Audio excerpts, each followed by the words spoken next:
Good morning, everyone. Welcome to Monday Coffee with Jexo. We're going to scan through the latest last week's news and updates from across the Atlassian universe. I'm Yari Worsley from Adaptivist. And I'm Biro from Jexo. Good morning. The links for the sources of topics we're going to discuss today are all in the description. And also, this show is available to watch on YouTube, LinkedIn, Facebook, and Twitter. If you're the podcasting type, there's a Spotify option. So navigate to the Monday Coffee page listed in this description for all of the streaming options. Also, I have my chief cuteness officer. For some reason, she decided to become a parrot today and stay on my back here. So that's why I'm a bit hunch in a weird position. So never mind, don't mind me. It's just her doing her thing there. Anyways, I'm super grateful you took the time of your busy schedule to help me with the news, Yari. It means a lot to me. Thank you so much. Yeah, pleased to be here, Biro. What's the phrase? Never work with children and animals, yes? So let's see what last week held for Atlassian. Yeah, that's true. Last week, also in previous Monday, she was a bit more tempered and she was on her chair over there participating. Before we start, I promised I'll reveal the fourth secret guest that will come over before Nikki's return. And yes, if you missed it, we have another guest for the following Monday. And after that, we'll have our star of the show back. All right, so the next guest, next news presenter for Monday Coffee is, drumroll please, Caitlin McCurry, lead researcher at Atlassian. Woo! So Caitlin is doing great work in helping understand the ecosystem to help improve the experience for all of us partners. So some of you will already know her. She's a brilliant presence and I'm sure she'll not disappoint as a news presenter. And yes, I know, I do like to put much pressure on folk here. Everyone that presents. I want to put the bar, the standard over here. I'm sure she'll be a natural. Right, so we're going to start off with Team Central news. So, goals, check. Org chart, check. Help directory, check. At first glance, this new Team Central feature is a bit of an oddball to me, to be honest. Don't get me wrong, the feature is excellent and most welcome. Having a help directory where you can find out how to get help from various teams in your organization is super helpful, especially if I think how often I got annoyed in the past because teams were using different internal support systems and I could never find which goes to what team. So Team Central, a new feature, helps you forget about this frustration and speed up the access to the information by searching for team support links. Or if, let's say, you're already navigating to the team's profile, you will now find a section titled How Can We Help?, which should hold links to support forums and articles that specific team has listed.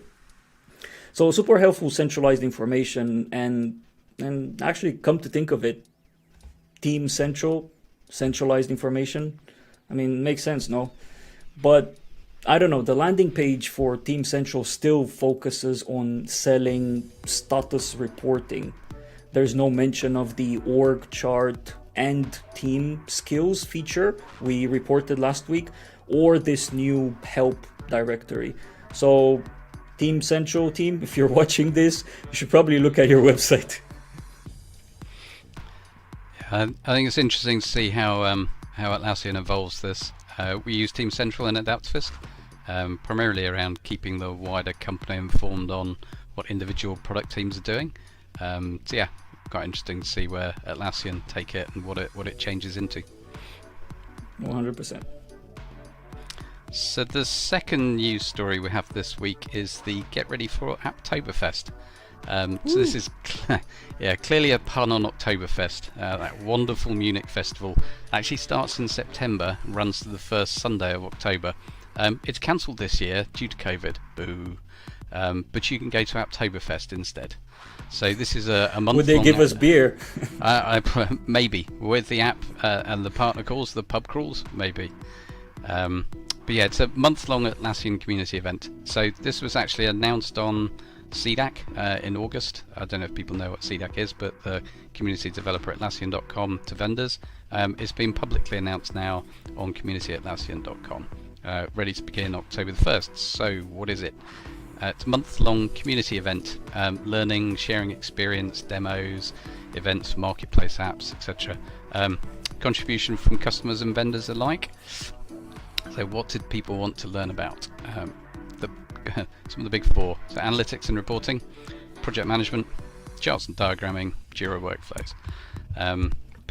Atlassian looking for app demos in those four categories. So if you're a vendor, get your demo ready. If you're a customer, get your best use cases and stories ready. There'll be events, there'll be swag. Partners should be submitting a demo or hosting a partner app crawl. I think it used to be called pub crawl. What I would know it as anyway. The top 3 events get prizes. No sign of what the prizes are, but there are prizes. If you're a customer, look at the post on community for details. There are a few additional links below as well for vendors alike. I'm really hoping that one of the prizes is a booth, like a booth where you can drink out of it with the Atlassian logo on or something like that. At least that, if not a couple of beers, I would love that. I'm sad that, I don't know, maybe, I'm curious if anything will happen here in UK, anything open for Oktoberfest, because I really need some fresh air. Been locked in this house for too long. Well, the real Oktoberfest is 2 million gallons worth of beer over the couple of weeks. I can't promise that, but I can tell you when we can meet back in person again, Adaptivist are going to throw one heck of a party. Hopefully Las Vegas next year. Nice. Looking forward for that. I hope I'm invited. Of course. Right. Okay. So we're talking about Team SecCon 2021. This is a security conference hosted by Atlassian. And this year is fully focused on cloud security with lightning talks from experts within the Atlassian team and a discussion panel midway. The event is over 2 days to facilitate for Australian and Pacific time. If you're over in Australia, then you'll want to attend the session on October 21st. If you're Pacific, that's 1 day earlier on the 20th. The only detail, I appreciate the whole thing, but the one detail that I appreciate about this especially, event is that Atlassian said to donate on your behalf to one of 3 non-profit to help bring education to underrepresented communities. So if you register, you'll have the option to make a donation for your attendance, which will go to these 3 charities, either Digital Nest, Missing School, and Malala Fund. Yeah, worthy causes. The only downside I could spot on this was time zone is a colossal pain for anyone in Europe. Come on, Atlassian, give us some proper EMEA friendly events as well. I mean, yeah, that's odd because it's like either morning Pacific or morning Australia. Yeah, it's a night shift to be able to do this if you're in Europe. If you're in EMEA, it's a night shift. So the next piece of news we have is that Git Kraken has acquired Big Brass Band, the creator of Git integration for Jira. So another week, another Atlassian Ecosystem mergers and acquisitions story, though this time Appfire are nowhere to be seen. So this is the news that Git Kraken has acquired Big Brass Band. Deal brings together over 6 million Git users, 85,000 companies worldwide. I read the blogs for the details. That's one of the ones I pulled out. Her Big Brass Band, people who have been in the ecosystem a while will know, Platinum Marketplace partner since 2009, Adam Ride, the CEO. Git Kraken, so it's a product developed by Axosoft out in Scottsdale, Arizona. Also make a Scrum, bug tracking, help desk, and wiki software for development teams. Now that sounds a familiar market to me, doesn't it? That sounds quite familiar. Anyway, congratulations to Adam Rythe and all the big brass band. I couldn't say anything publicly around terms of the deal, but Adam appears now as a general manager for Axosoft, so that all looks positive. And lastly, it's nice to have some Git news and stuff that's not owned by GitHub. Yeah, true. They've been the talk of the town, aren't they? But yeah, no, it's pretty cool. I like Git Kraken. It's a pretty cool tool, and I'm really happy for Adam as well and his team. I think they're a good fit for what they're doing at Git Kraken as well. So congrats, and I'm looking for that beer, Adam, that we said we're gonna have. Wink. All right. So moving on. This one is interesting. As of the end of October, every week for 5 weeks exactly, Atlassian will have a 30-minute session introducing DevOps practices, standards, and solutions they use internally. It looks like these will be basically knowledge transfer sessions with walkthroughs, references, architectures, and demos. It should be insightful to catch, to be honest. The first intro session is on October 26th at 9 a.m. Pacific Daylight Time, with week 2 session about Atlassian and AWS pipelines on November the 2nd at the same time. So if you want to polish your setup and practices, grab your tickets and add the events to your calendar so you don't miss them. Atlassian has a monumental amount of experience and knowledge in the mythical world of DevOps, so these knowledge transfer sessions should give you a wealth of information. Also, seems like the event is in collaboration with Mabel, Sneak, and Split, so I do expect these tools to be heavily used in the implementation examples that they're going to talk about. Thought leadership around DevOps, more content from Atlassian. I can understand why this is happening. At least this is a more EMEA friendly time. 9 a.m. is 4 or 5 p.m. So that's good. I'm honestly excited about for the kind of like hands-on examples and demos of things that they practice inside Atlassian. That's one of the things that usually excite me, figuring out not just Atlassian, but in general how other companies operate and the standards that they adopt. And not just preach about generic good standards. I kind of know the type. I like hands-on type of examples. Hopefully we'll see a lot of those in this session. Okay, should we move to article of the week? Everybody wants article of the week. Yes. Let's do it. Ooh. Last one. Okay. So the article of the week is, of course, the blog post around the unification of Atlassian's Connect and Forge. So we've heard things about this before, but this is this week's must-read topic. Not just the blog post, make sure you read the related threads on CDAC. If you read the blog alone, you will not get the full picture. Some of the things that are in the blog are explained within CDAC, and there are some additional content, additional information that wasn't clear by the blog post alone. Anyway, so what is the blog? This is a 10-minute read that gives more info on Atlassian's plans around the unification of Forge and Connect into a single platform. So it's a look at Atlassian's long-term roadmap for both Forge and Connect. It's for the harmonization process. I think it's the first time we've seen both plans around the deprecation of Connect and a date in the same messaging from Atlassian. And that's why this is a really important post for anyone involved in the ecosystem to go and read. What's the key takeaway from this? I'm going to repeat it, but you need to go and read the blog, and you need to read CDAC and make your own questions and plan what to do off it. What's the too long didn't read on the process? So Atlassian's picturing a phased transition from Connect to Forge, starting now with state 0, with another 4 states to come. Broadly, those 4 states, so state 0 is now, which is Classic Connect. State 1, I'd be a bit cruel and describe it as theatre. Its Connect apps are registered as Forge apps. It's a very early step on the way. State 2 is where things get a bit more serious. State 2 is Forge authentication and UI. So OAuth replaces JWT. Remote iframes are replaced with custom UI or UI kit. Now, for most vendors who are working on Connect, those can be some fairly substantial changes. So go and read the post. State 3, Atlassian hosted data, with data residency support, for example. And state 4 is Atlassian hosted data and compute. So if I read it through and picked out a few things. So there are a few dates in there to be aware of. There's the end of this calendar year for state 1.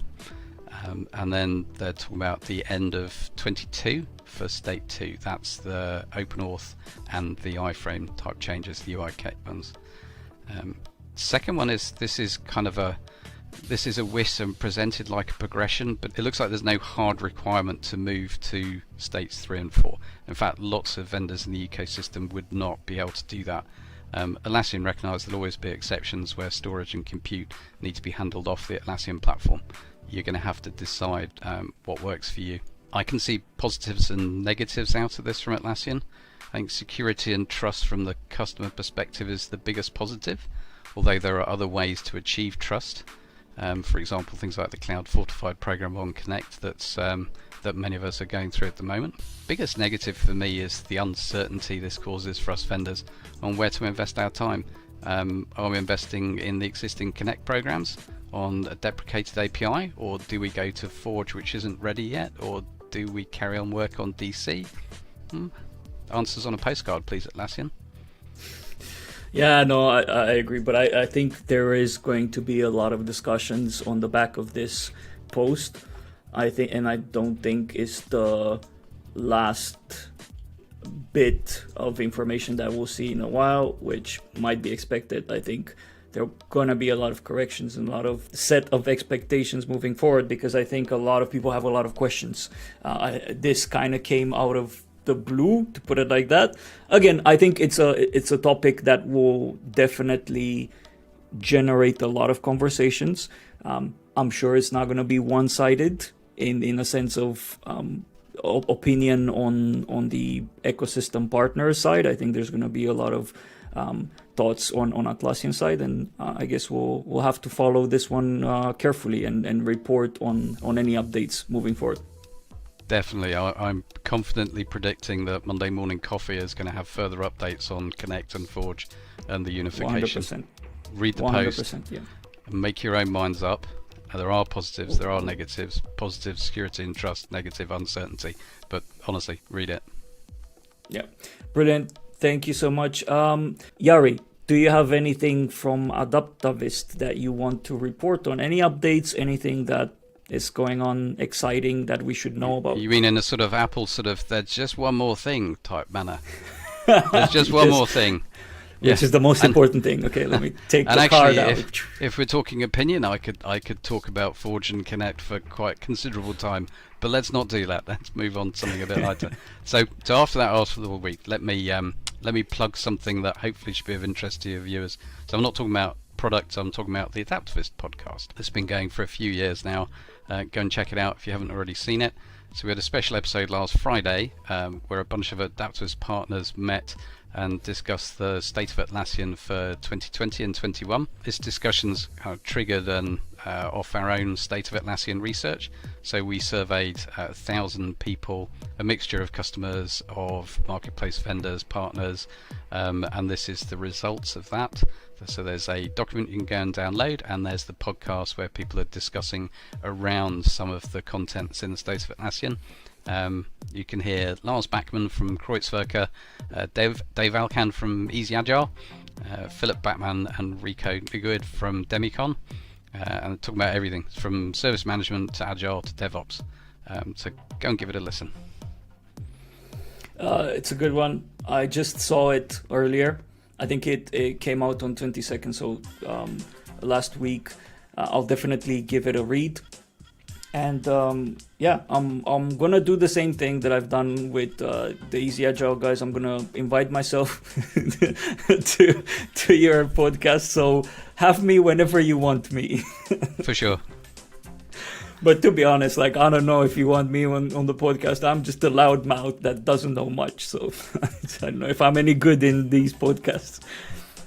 Well, as you've learned, doing a podcast weekly for time after time after time, you do need plenty of contributors and people. So I think it'd be lovely to have you on. And we've already talked about that. So, yeah. Looking forward. That's about it for the news about Atlassian. It's been of a doozy this week. I hope you enjoy Monday Coffee with Jexo, whether you're watching us live or recorded later. You smashed it today, Yari. Thanks a bunch for doing this, and looking forward in having you and other Adaptivistians in future episodes of Monday Coffee. I don't know if Adaptivistians is the right word or not, but I made it up. Don't worry about it. I'm not sure if that is the right word, and maybe there's another interesting question, which is what's the right collective noun for adaptivist folk. Anyway, it's a pleasure. Thank you, and check out the Adaptivist podcast, and as I said before, go and read that blog on Connect Forge unification.